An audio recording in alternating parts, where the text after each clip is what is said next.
All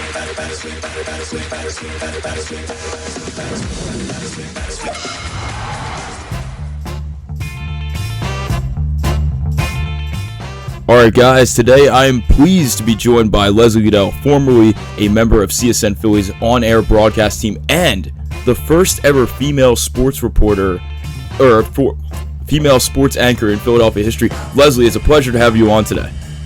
Oh, thanks so much for having me. I appreciate it. And I got to be honest, when you hear the words "first female sports anchor in Philly history," that's pretty incredible to be the first ever in a city's history to be a sports anchor. Yeah. How does that resonate with you?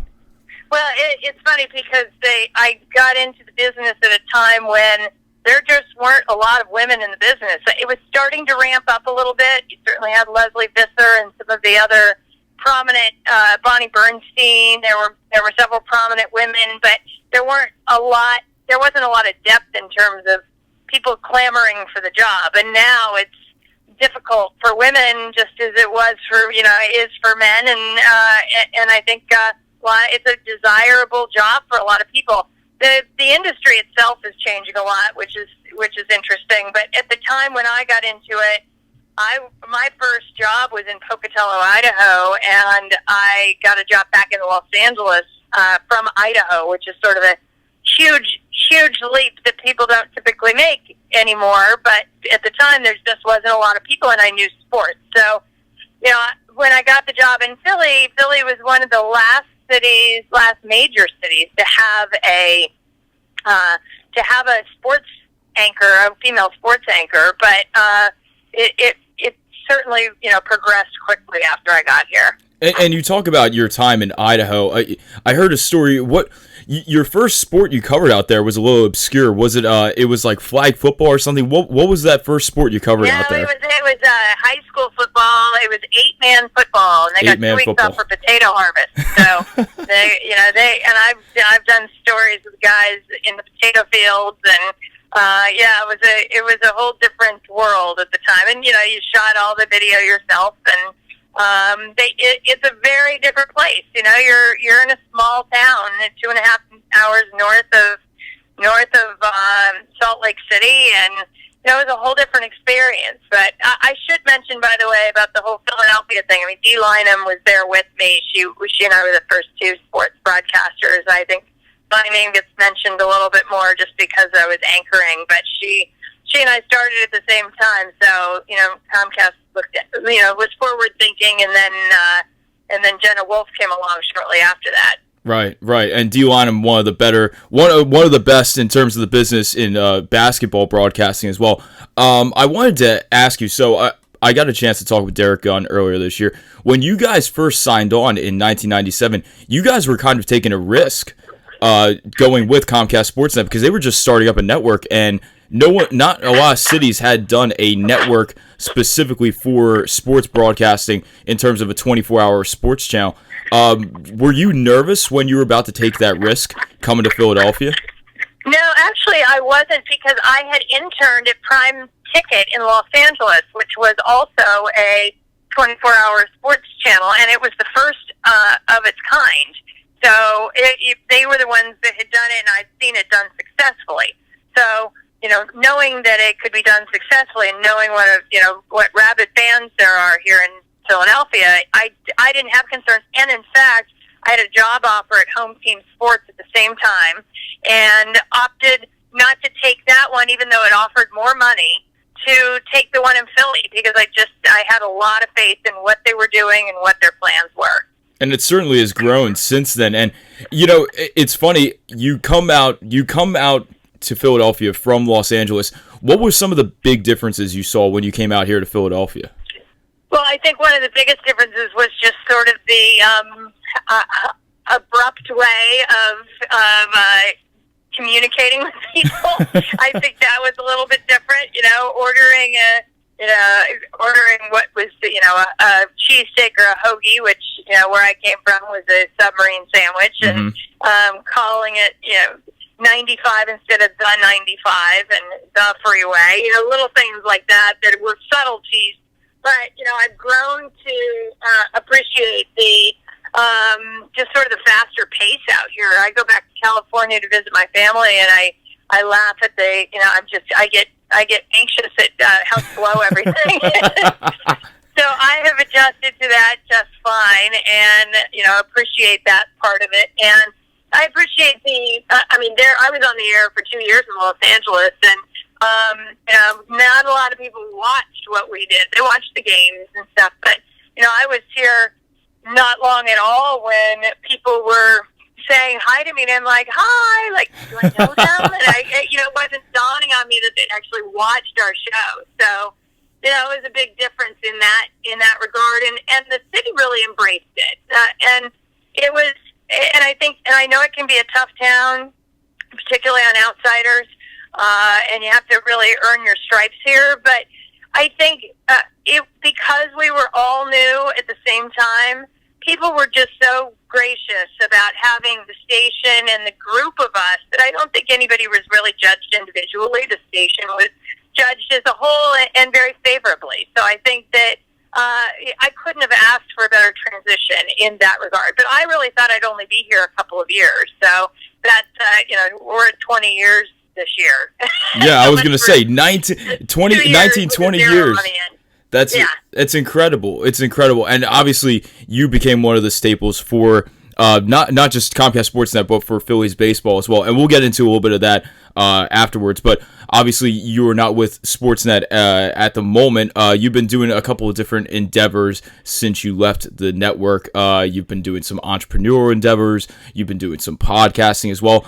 How is that? How is the transition going from the network to podcasting to kind of using your own brand? How is that transition for you? Well, I think first of all, I have a great partner in Glenn Mack now, and we have both seamlessly come together, which is fantastic. There's just so little.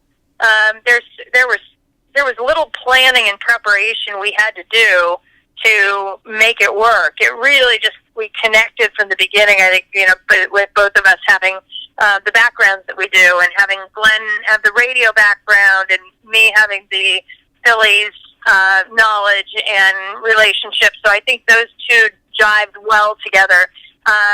You're selling your own product, which it adds another element to it. And, as you well know, you're looking for people to support you. And, it's not the same in that regard. You're utilizing social media entirely for your publicity. And, so that's been the difference. But the upside to it is, if I'm on the way to the ballpark and, wow, traffic is especially heavy today, I guess I can go tomorrow and, not worry about that. I don't have to stay till the end of the game. I can get out before traffic, or I can go for pregame and come home and watch the game on TV. So those are some benefits that have helped it. Look, the biggest difference is the paycheck. But aside from that, I've been able to actually dive into knowing more about the team and talking more about the team than I really have in years, because by the end of my time at Comcast Sportsnet, I was simply conducting interviews and wrapping around sound bites here and there, and it just you don't have the need for the depth of knowledge, and that was hard for me because I knew a lot that I couldn't do or say, or I couldn't just I didn't have the outlet for it the way we were structured, and so now I have that outlet, and I can dive into it a little bit more. So I've enjoyed the creative aspect of it. And so that's been great too. And I'm also working on some other production things in terms of corporate production, providing event coverage and production videos for events and corporations. That and here you're bringing why have the news come out and link back to their piece when we can provide an event coverage story for you, and you own it, and you disseminate it, and you can utilize it on social media. So, I'm leaning towards that much more, and finding that there's a real need for that out there, content-based things for companies to utilize on social media and on their websites. So that's proving to be a nice direction I'm heading in. And I got to be honest, I can totally get where you're coming from in terms of creativity, using your own voice and whatnot. That's what we're doing here. That's this podcast right here. That's exactly what we're doing. But I wanted to get into a more. I think this was the biggest thing that you've done since leaving the network, and one of the biggest things you've done in the past couple years is Kendall's Crusade is about your daughter, who I believe she was diagnosed with AVM. And right. She has it's a vein malformation in her brain. She had a stroke in October of 2014, and she is doing well. She recovered from the stroke. She has since undergone radiation treatment on her brain, and that is to basically shut down this AVM. They're similar in the fact that they're like tumors, but they're just they're veins without capillaries. So they never imagine hooking a garden hose up to a fire hydrant. There's nothing that actually slows the blood down before it gets to the veins if you don't have capillaries. So what happens eventually is those veins rupture. A vein will rupture and cause a stroke. So that's what happened to her, and they're rare, but they're not as rare as you would think. I mean, 1 in 2,000 people has one. With the fact that you've got so many veins in your brain that could cause problems, people don't often know that they have them, and so one of the things that we're trying to do is just raise awareness about them. Well, I was on a patio recently at an event in our neighborhood with probably 40 people on the patio, and 3 people had AVMs. Wow! And so they're just a little bit more common than you think, even though they're still considered rare. And so what we did was we started the foundation to try to raise awareness and try to help other people who have them be able to get the medical treatment that they need. Because if you can't have surgery, you would then go for radiation, or they will actually put a glue in there to block off the veins. So we started Kendall's Crusade, which is kendallscrusade.org, and my daughter's story's on there. And last year we raised $135,000 in our first year as a foundation, and we're a 501c3 now. And this Saturday at the Valley Forge Casino, we're having our second annual Kendall's Crusade Comedy Classic. Craig Shoemaker, local comedian, will be there headlining the event as he did last year. And it's a fun night. Mike Quick's coming out. Gary Maddox will be there. Glenn Macnow, Ray Dittinger. John Borick is our MC. It's just a really fun night, and it's cocktails and food and a comedy show. And tickets are available on our website at kendallscrusade.org. Wonderful. People, get out there to Valley Forge Casino this Saturday. Be there. It's going to be for a great cause. Thank you. And Leslie, I got to be honest, I remember reading the story, and it hurt to read it because, as a parent, you wouldn't want to be caught off guard by such a thing that happened to you. I mean, going back to that time, and you come such a long way too. Is it kind of crazy to look back and say, wow, like we've come so far in making this effort to raise awareness for AVM? Yeah, it has. It's been good for the soul for sure, and we just have really enjoyed being able to bring some of the survivors together. That's part of it. We had about 10 survivors there last year, and we have several coming up this weekend that are going to be there, and they really appreciate it because it can be fairly lonely when you have something that people can't see. If you have some sort of a disability or a disease or something that people can't recognize walking down the street, then it's very difficult because people don't understand when it's something that has to do with the brain. So I think part of it is just being able to bring people together. And my daughter she doesn't realize her gift yet, but she has a gift in terms of helping people, making people feel passionate about things. And she spoke at the last event. She's going to speak at this one. And, for a 13-year-old, she's done great things. And, nothing she appreciates yet. Because at 13, you want to be like everybody else. You don't want to be different. But she'll appreciate the fact that she's different in a good way at some point. Well, I wish you the best of luck with the event, and I think that it will be tremendous, and I hope that you guys have a fantastic time. I have a great story for you. Josh Tomlin, who's the Indians pitcher who pitched in Game 3 of the World Series last year. Josh, the big part of the story last year at the World Series was his dad was there after having been paralyzed from the chest down, and Joe Buck kept calling it a circulatory issue. And I was like, no, call it what it is. It's an AVM. His dad had an AVM in his spine. How about that? So he is, so I went down and I met Josh recently, and Terry Francona set it up, and he couldn't have been more gracious and more willing to get behind our cause.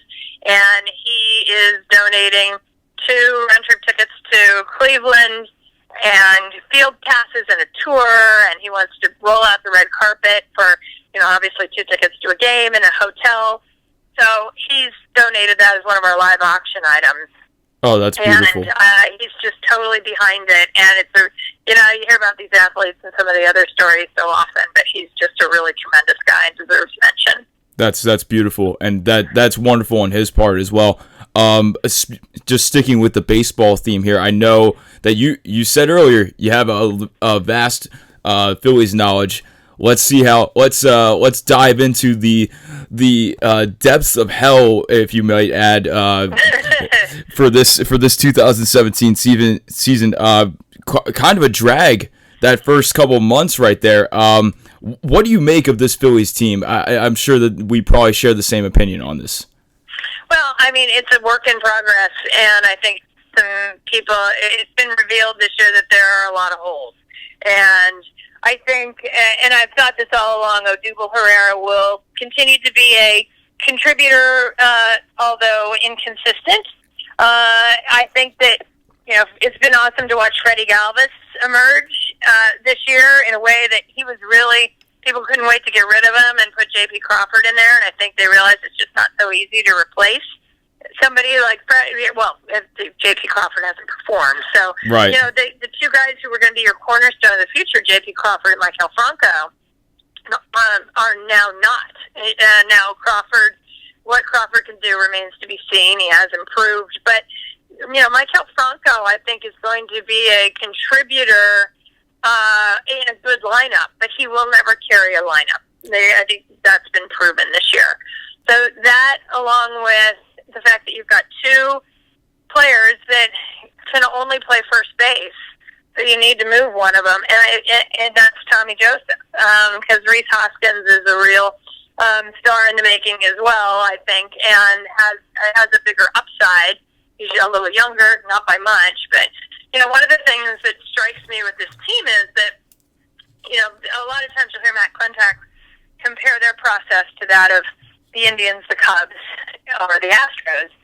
But the difference is that if you go back and look at those teams, they have promoted players at the age of 20, 21, 22 years old. Their stars came up early. They also, they were a little more aggressive that way. So I am looking at, if you go back and look at the people who are on the AAA team and who's likely to come up or has been talked about coming up, they're 23 years old. They're not 20 years old. So 23, 24, they're not young. So, how are you going to you need to get moving, and I think that's why you saw in this year's draft, they went with more of a college age. That's what the Cubs have done. They get college hitters who are only a short time away from getting to the big leagues because they've already had their time at college. So I think that's where you see the difference. Yeah, and what they've done. They need to do that. And what? I wanted to ask you, because you've actually seen this process happen before in your tenure with Philadelphia. Does this remind you a little bit of when they were hesitant to bring up, or when they had a logjam with Ryan Howard and Chase Utley, both in the minor leagues? You had Placido Polanco at second, you had Jim Thome at first, and they were just struggling to move these guys because they were contributors at the major league level, but they knew they had prospects in the minor leagues that could probably produce better. Are you fearful that they're going to make the same mistake and wait even longer for these guys to come up? Well, no, but here's your problem. Dylan Cousins will be a major league player, but he has no plate discipline. If Jorge Alfaro has no plate discipline. When you're striking out as much as you are without walking more than those 2 are, that's a problem. You don't have plate discipline. Jorge Alfaro, I don't think he's close. Calling games, that's a big issue for teams in general right now. We talked to Don Mattingly, mentioned it to me, and Charlie Manuel, we discussed it with him on our podcast. college catchers are not learning to call games. They're called by their coach. So nobody learns how to call a game until they actually get to pro ball. So the second you land in Williamsport or wherever you're going with the Phillies, that's when you first start learning how to call a game. So that slows your progress by not having that opportunity at the college level. Charlie Manuel mentioned how he was at the ACC tournament, and it drove him crazy because it slows the game down so much. Now let me ask. Oh, sorry. Go ahead. No, so you just don't have. I mean, Cameron Rupp's been slow to learn. Great guy, but Andrew Knapp is proving to be probably a better signal caller, a faster learner, and did call some games in the Cape Cod League while he was still in college. But you just don't have that. They have a lot of catchers, but in terms of the depth of skill level at a high skill level, I don't think they have much. Now, let me ask you this. Obviously the prospect that has been most talked about this past couple of months has been Scott Kingery. Do you buy into the idea that they should have brought him up earlier, or that he is on a faster track to the big leagues, or do you think that he should finish the season in AAA? I think finishing the season in AAA doesn't hurt him. You've got to get you guys out there that are playing now to try to show that. I mean, let's say you're trying to trade Maikel Franco. You can't. What are you going to do with them? Right. Like, you can't put them anywhere. You need them to be playing at the major league level every day. So, you move guys up when you have the opportunity to move them up. Now, again, do I think they've been slow to it? Look, every one of these guys that was at AAA, Phillies fans were excited to see. There's no guarantees that once they get to the major leagues, any of these guys are going to pan out. Right. That's the one thing that the Phillies are missing, in my opinion. They have no star players. No, they don't. No superstars. No, they don't. So they don't. Do I think that Moniak is going to be a very good player? Yes. But he was a high school player. So there's a lot of different levels that concern me long term. So. Yeah, no, that was the thing too, and the point I was going to make was that I think Phillies fans, and I think just in general, people are getting tired of seeing these platoons out there of Andres Blanco and Ty Kelly at second base when Cesar Hernandez we knew was going to be on the DL for about 6 weeks or so. Why not see if Scott Kingery could come up, hit at the major league level? I mean, he's obviously doing well at AAA. Yeah, look, I wouldn't have. That's kind of one of those like.